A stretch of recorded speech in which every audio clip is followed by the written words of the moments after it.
Le destronaron. Del liberalismo a la apostasía. La tragedia conciliar.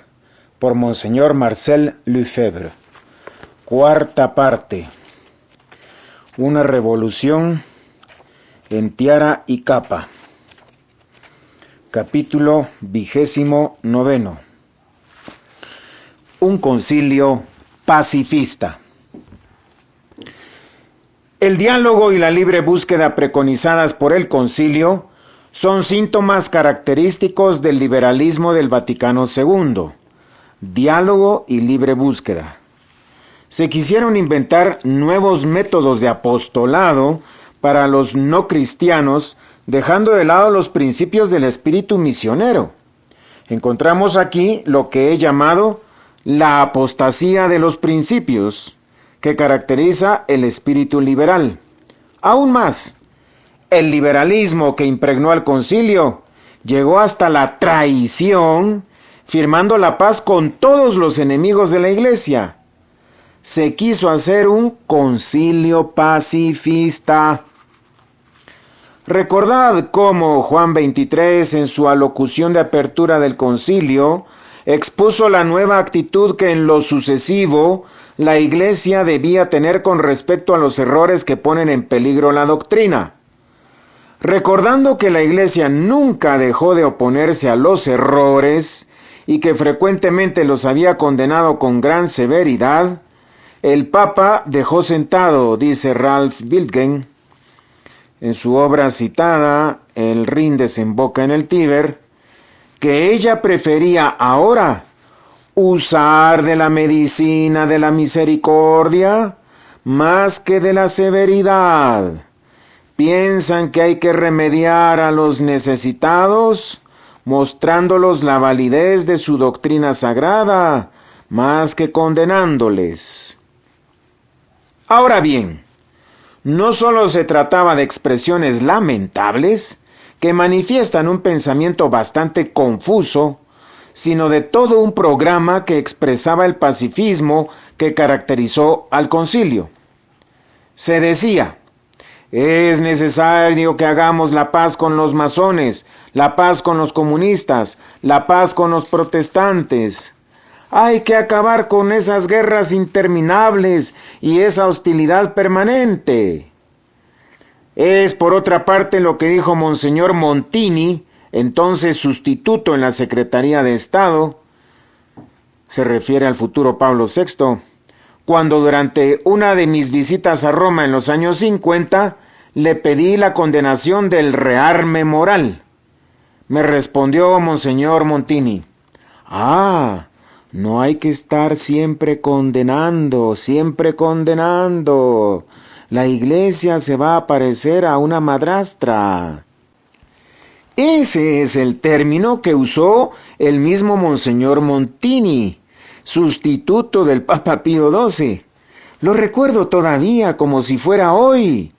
Por lo tanto, ya no más condenaciones, no más anatemas, pactemos.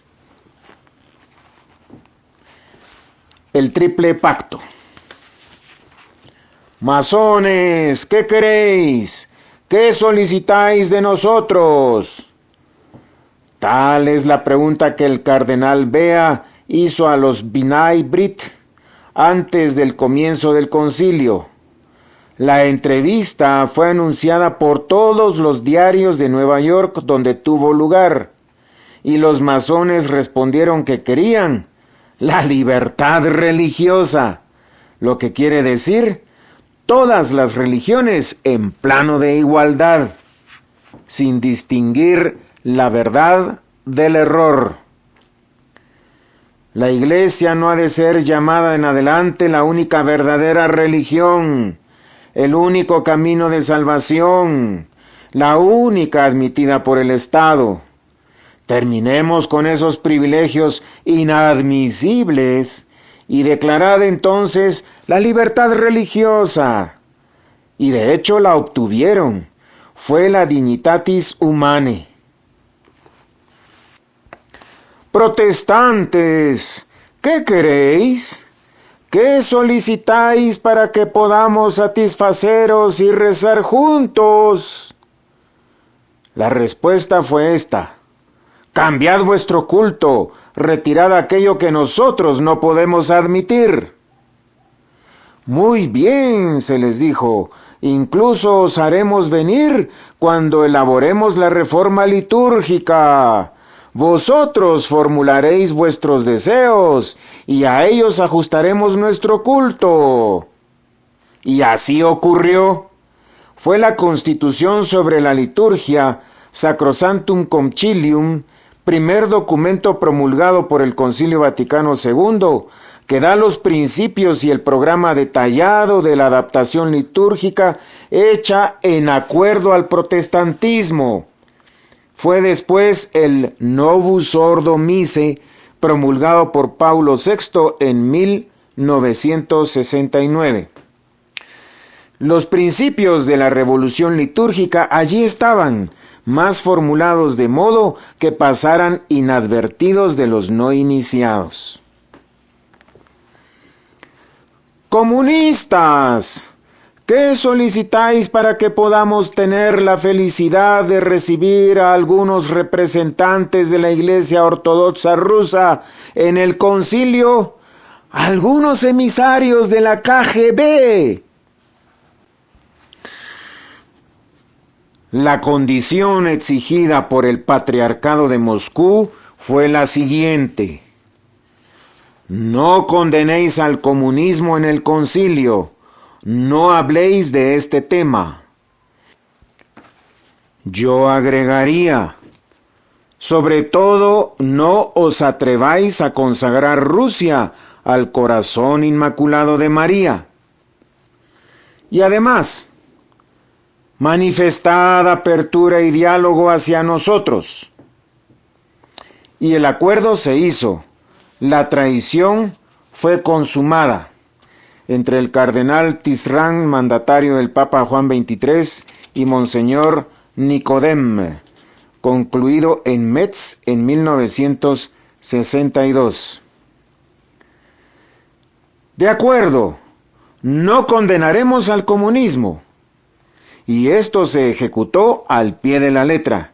Yo mismo llevé, junto con Monseñor Proenza Sigó, una petición con 450 firmas de padres conciliares al secretario del concilio, Monseñor Felici, pidiendo que el concilio pronunciara una condenación de la más espantosa técnica de esclavitud de la historia humana, el comunismo. Después, como nada ocurría, pregunté qué había sido de nuestro pedido. Buscaron y finalmente me respondieron con un descaro que me dejó estupefacto. ¡Oh! Su pedido se extravió en un cajón. De la obra de Ralph Biltgen, páginas 312-317.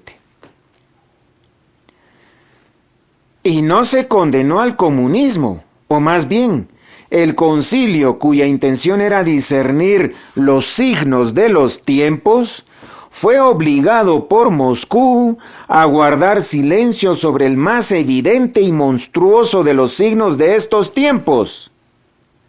Está claro que hubo en el Concilio Vaticano II un entendimiento con los enemigos de la Iglesia para terminar con la hostilidad existente hacia ellos.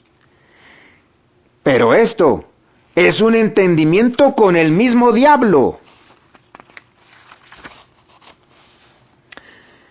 La Iglesia convertida al mundo. El espíritu pacifista del concilio me parece perfectamente definido por el Papa Paulo VI en su discurso de la última sesión pública del Vaticano II, el 7 de diciembre de 1965. La Iglesia y el hombre moderno, la Iglesia y el mundo. He aquí los temas considerados por el concilio con una mirada nueva, maravillosamente definida por Pablo VI en las siguientes palabras. La Iglesia del concilio se ha ocupado mucho, además, de sí misma y de la relación que la une a Dios, del hombre tal cual hoy en realidad se presenta, del hombre vivo, el hombre enteramente ocupado de sí, del hombre que no solo se hace el centro de todo su interés, sino que se atreve a llamarse principio y razón de toda realidad. Fin de cita. Sigue luego el Papa con una enumeración de las miserias del hombre sin Dios y de sus falsas grandezas, que termina así: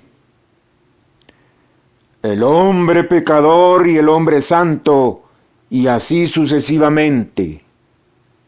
Fin de cita. Me pregunto verdaderamente cómo viene al caso el hombre santo. Al final de esta enumeración de tantas inmundicias, se habla del hombre santo.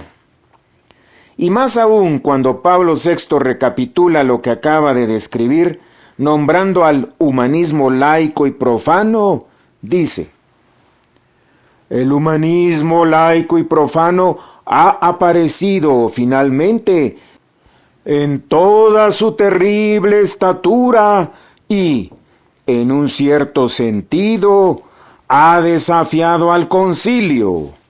La religión del Dios que se ha hecho hombre se ha encontrado con la religión, porque tal es, del hombre que se hace Dios, Dios con minúscula. ¿Qué ha sucedido? ¿Un choque? ¿Una lucha? ¿Una condenación? Podía haberse dado, pero no se produjo. La antigua historia del samaritano ha sido la pauta de la espiritualidad del concilio. Una simpatía inmensa lo ha penetrado todo. El descubrimiento de las necesidades humanas, y son tanto mayores cuanto más grande se hace el Hijo de la Tierra, ha absorbido la atención de nuestro sínodo. Vosotros, humanistas modernos, que reconocíais a la trascendencia de las cosas supremas, conferidle siquiera este mérito y reconoced nuestro nuevo humanismo. También nosotros, y más que nadie, somos promotores del hombre. Actas del Concilio Vaticano II, página 1026. Fin de cita. Así se explica de una manera ingenua y lírica, pero clara y terrible, lo que fue, no el espíritu, sino la espiritualidad, entre comillas, espiritualidad del concilio. Una simpatía ilimitada por el hombre laico, por el hombre sin Dios.